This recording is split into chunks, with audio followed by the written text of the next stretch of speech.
The Phantom of the Opera potentially haunting Super Nintendo World in Hollywood. And what the heck does that have to do with the history of movies and Phantom? I'm about to tell you because this is day 4 of Phantober. I'm Jessica. I write Phantom books, and every day this month I'm talking about a different version of the Phantom of the Opera. Yesterday I talked about the first film adaptation of the Phantom of the Opera, which is a lost German silent film that no one's seen. But today we're going to talk about the silent film that a lot of people have seen. That is the entire reason Phantom of the Opera is really even a thing in our pop cultural lexicon. I'm of course referring to the 1925 silent film starring Lon Chaney, which just recently had its 100th birthday. And we're still talking about it because it is iconic. For one, it is the most loyal adaptation of Gaston Leroux's original story, by far.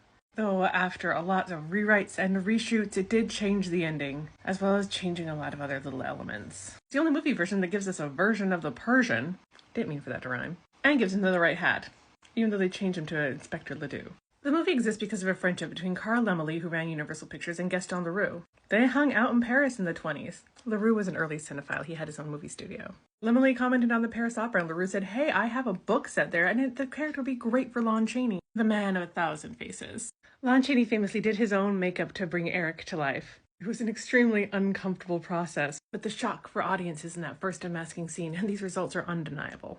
Theaters were encouraged to keep smelling salts on hand in case women fainted from the shock of seeing Chaney's face unmasked as the Phantom. But the thing about this performance is it's not just about the makeup. Chaney is incredible in this role.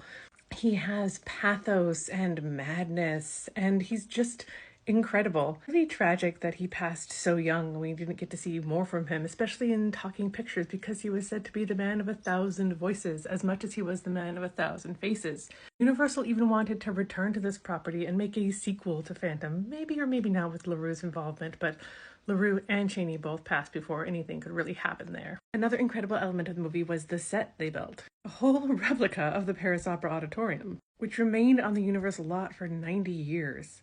It was rumored to be haunted by a mysterious figure in a hat and a cape. Some say the ghost of Lon Chaney himself. Unfortunately, the Stage 28 set was torn down in 2014 to make room for Super Nintendo World at Universal Hollywood. It's fitting that Universal kept this setup for so long, because without Chaney's Phantom, Universal might not even exist. As I mentioned, they tried to do a sequel to Phantom because when the Depression hit, they wanted to go back to the old hits. They knew that monster movies made them money and had in the past, and so, well, instead they made movies like Dracula and Frankenstein and later a remake of the Phantom of the Opera. We will get to that one and more as we continue in Phantober. Follow along.